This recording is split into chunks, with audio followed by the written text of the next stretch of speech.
76 years. That is what I have got. And of those 76, I spent 53 of them married to a woman who deserved to hear 3 words from me. And I never once said them. Not once. Not in the morning with coffee between us. Not at the end of a hard week. Not on a first frost morning when the whole mountain went white and she stood on the back porch in her robe and held my tin mug in both hands. Not even close to the end, when I had every reason in the world to say it and no more reasons left to hold it. 53 years. Every morning 53 years, and I did not say it. I don't tell you that to punish myself. I'm past punishment. I tell you that because I want to tell you something tonight about time, about how men like me run through it without knowing we're running, and what's left when the clock stops. There was a thing I could have done differently, a small thing it seems like now. 3 words and the intention behind them, and I didn't do it. Not because I was a bad man or a cold one, but because I was a man who learned to love in the only language that was ever offered to me. That language did not have those 3 words in it. I spoke it fluently for 76 years, and I spent 53 of them in a house with a woman who spoke a different one. I aim to tell you tonight why that happens. Why most men, most good men, most hard-working, God-fearing, faithful men run out of time before they figure out what time was for. I'll get there. But I want you to sit a spell with me first, because it is not a short story, and it does not have the kind of ending you can walk away from easy. If this finds you, and you recognize something in it, something about the man you married, or the father you had, or the son you're watching go quiet, I reckon I'd ask you to say something in the comments. Just a word. So that the next woman who finds this knows somebody was here before her. I see it everywhere I look now. I didn't used to see it. You can't see the water when you're the fish. But since Martha passed, since the first frost morning when everything cracked open, I see it plain. I see men in the feed store in Marlinton, men my age, men a little younger, men who worked hard their whole lives and loved their families the best they knew how, and I can see it on them. The accounting, the quiet deficit they don't know they're carrying. What I see is this. A man spends 40 years doing the thing, the work, the providing, the fixing and the going without, so his family doesn't have to go without. He splits the wood so the house is warm. He patches the roof so the rain stays out. He drives to the doctor's office at 5 in the morning so his wife doesn't miss her appointment. He does all of it right. He doesn't complain. He doesn't quit. And he calls all of that love. And it is love. I am not here to tell you it isn't. Every cord of wood I stacked. Every morning I pulled on my boots in the cold dark and went out to do what needed doing. That was love. It was real. I don't take it back. But that is not a voice. That is labor. And she needed both, and I only gave her one. I see it in 4 stages, how a man runs out of time without knowing it. First, he puts it off. There is always a reason. The children are young and the money is short, and there is no time for conversation tonight. Just exhaustion and the relief of the bed. He puts it off because there is always a tomorrow, and tomorrow is an infinite thing when you are 32. Second, he gets used to putting it off. Putting it off becomes the rhythm of the house. It becomes so natural it stops feeling like a choice. Third, and this is the stage I lived in longest, the putting off becomes the language of the love itself. He provides because he cannot say. The doing becomes the saying. He splits a cord of wood and believes he has told her everything she needs to know. And she knows what he means by it. She does. But knowing what a man means and hearing him say it are not the same thing. They are plumb different things. Then the 4th stage comes, and there is no 5th. Running out of time is not what you think it is, friend. Running out of time is not dying suddenly with your boots on. Running out of time is waking up at 75 on a first frost morning on the back porch where she used to stand, and realizing you spent 60 years being ready to say it and never saying it, and now there is no one left to say it to. That is running out of time. That is the only kind that matters. I have in my pocket right now a knife my daddy gave me in October of 1962, a Saturday morning. He reached into his overalls and he held it out and he said, "Here," just that one word, "here." I was 13. I took it from his hand. His hands were big and the knuckles were swelled up from the work. Bone handle, 2 blades, one long and one short. I have used it every day for 64 years. It is the only thing of his I still use every single day. And there is not a day I don't think about what he meant by handing me that knife. He meant something large. He could not say what it was, so he gave me a knife and said, "Here," and hoped I would understand. I did understand. And I handed my own sons the same silence, because it was the only inheritance I knew how to pass on. I was 10 years old the first time I helped my daddy Earl put up the winter wood. October, the fall of the year. The leaves were already off the maples and the hickories were going yellow. He handed me the smaller end of the 2-man saw, and we worked the ridge from first light until midday. We cut and we split and we stacked, and he didn't say much of anything the whole morning. At some point, maybe around 11, he leaned on the maul and looked at what we'd put up, and he said, "A man does what needs doing. He don't talk about it." He wasn't criticizing me. I hadn't said a word either. He was saying it to the air, I think, or to himself, or to whatever version of me he imagined I'd grow into. A man does what needs doing. He don't talk about it.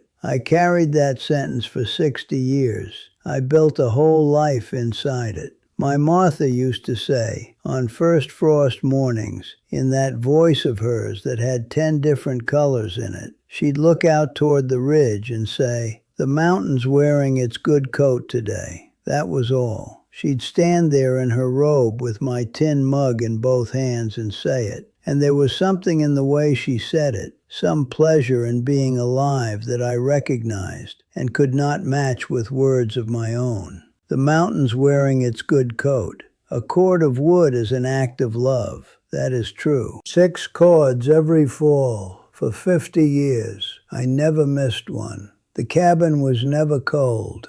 But a cord of wood is not a voice. A cord of wood cannot sit beside you on the back porch and say your name the way she said mine. In that way, that meant, "I see you, Tom. I know you. I'm here." The wood kept the cold out. What she needed, what she had always needed, and what she never asked for because she had learned not to ask, was for someone to sit beside her in the warmth the wood made and say it plain. "I love you, Martha. I am glad you brought me water in September of 1966. I am glad I never left. I aim to tell you why most men run out of time without knowing it. I said that at the start. I'm getting there. But I need you to understand first how a man puts up 50 years of cord of wood love and genuinely believes it is enough. How the not saying stops feeling like a withholding and starts feeling like a kind of dignity. That is where the time goes. That is where it has always gone. I knew a man named Henry. He still lives about a quarter-mile down the dirt track from my place. He is 73 years old. He eats breakfast alone every morning at a table that used to seat 4. His wife Louise passed about 2 years ago. What I want to tell you about Henry is this. There was not a better man, by the measure of the doing, in this whole county. He built that house himself, him and his 2 brothers, before he was 30. He put in the flower beds for Louise because she wanted them, and he weeded them every spring for 35 years, even though he thought flower beds were foolish. He kept the firewood stacked the same way every year. Hardwood along the south wall of the shed, split tight, covered with a tarp he replaced every third fall. He did all of it right, without being asked, without complaint. Last November I walked down there, and Henry was out in the cold stacking the wood. He was doing it alone. I stood there watching him for a while, and he didn't know I was there. He was stacking and thinking about nothing except the stacking. And I thought about Louise, about how she used to bring him hot coffee when he was working outside, the way Martha used to bring me water, and how Henry would take the mug and drink from it and hand it back and go back to the stacking, and how Louise would stand there for a moment, waiting for something she could not name and knew she would not get, and then walk back inside. He loved her. He loved her completely and silently for 43 years. And when she died, she had never heard him say so. I don't know if Henry knows that yet. I am not sure he will. I was 40. No, I was 39. The year Caleb came down sick the first time. I was 39 and I still thought I had all the time in the world. I had come home from 2 weeks of block work down in Lewisburg. I walked through the door of this cabin and Martha was at the stove with her back to me. What I felt in that moment, coming home after 2 weeks away from her, was something I had no word for and no practice naming. Something that felt like a hand around the middle of my chest, easing. She was there. The cabin smelled like cornbread and the wood stove was going, and she was there. And I stood in the door for a moment, and I wanted to say, I don't know what I wanted to say. Something with her name in it. Something that named what it felt like to come through that door. Instead, I set my bag down and went back out to the woodshed. I split wood for an hour. Then I brought in 2 armloads and came inside and we ate supper. I missed her something fierce those 2 weeks, and I split a cord of wood. That is the thing I told you I would tell you. That is the thing I have to carry. There is a word for what that is. I did not know it for 60 years. The word is silence, not quiet, silence. Quiet is what you choose when you need a moment to gather yourself. Silence is what gets chose for you before you are old enough to choose. And you go along with it because you do not know there is another way. And by the time you figure out there is, most of the moments are behind you. That is not indifference. That is not coldness. That is a man doing the only thing he was ever taught to do, and handing it on to his sons the same way it was handed to him, and his sons handing it to theirs. The silence did not start with me. It went back. It went back a long way in the Wilson men, and it stopped, I hope it stopped, with Martha's death, with the first frost morning, with me standing on that porch saying her name out loud to nobody at all. I want to tell you about Hollis Bowen. He was my hunting partner for 20-some years. We went up on the ridge together in November, deer season, sat in the cold and didn't say much of anything for hours at a stretch. And that was one of the finer friendships of my life. Hollis died of a heart attack on a Thursday morning in November of 2014. He was 68 and we all thought he was healthy. And then his heart just stopped while he was putting gas in his truck outside the feed store in Marlinton. His 3 daughters came from Virginia and Kentucky for the funeral. I went. Ruth Ann drove me. We stood up at the graveside behind Spruce Creek Baptist, and I watched those girls try to find the words for him. The oldest one, she was 42. She held a card she'd bought at the pharmacy, and she read it out loud, slowly, like she was reading a school report. Not because she didn't love him, because she had only ever received his silence and had learned to speak the same way back. And at the graveside she had nothing of her own to offer him. The middle one cried the whole time and didn't say anything. The youngest, 35 or so, kept looking at the coffin like she was waiting for him to explain himself. Hollis was a good father. He was present. He provided. He showed up. He just never said it. And those 3 daughters are going to be wondering for the rest of their lives what they were to him. when the truth is they were everything. They were just everything he never learned to name. I want to tell you about Wendell Prater. He taught school in Marlinton for 35 years, 8th grade English. Lost his wife Elaine 8 years ago. I went to see him last spring. We're not close, but you know everybody in a county this size, and I had a reason to stop by. We sat at his kitchen table, and I noticed a piece of paper on his refrigerator, a to-do list in a woman's handwriting, Elaine's handwriting. Buy flour, call about the gutters, get Wendell's shirt from the cleaners. And at the bottom, in a different pen, in Wendell's handwriting, 2 more items. He'd been adding to her list for 8 years.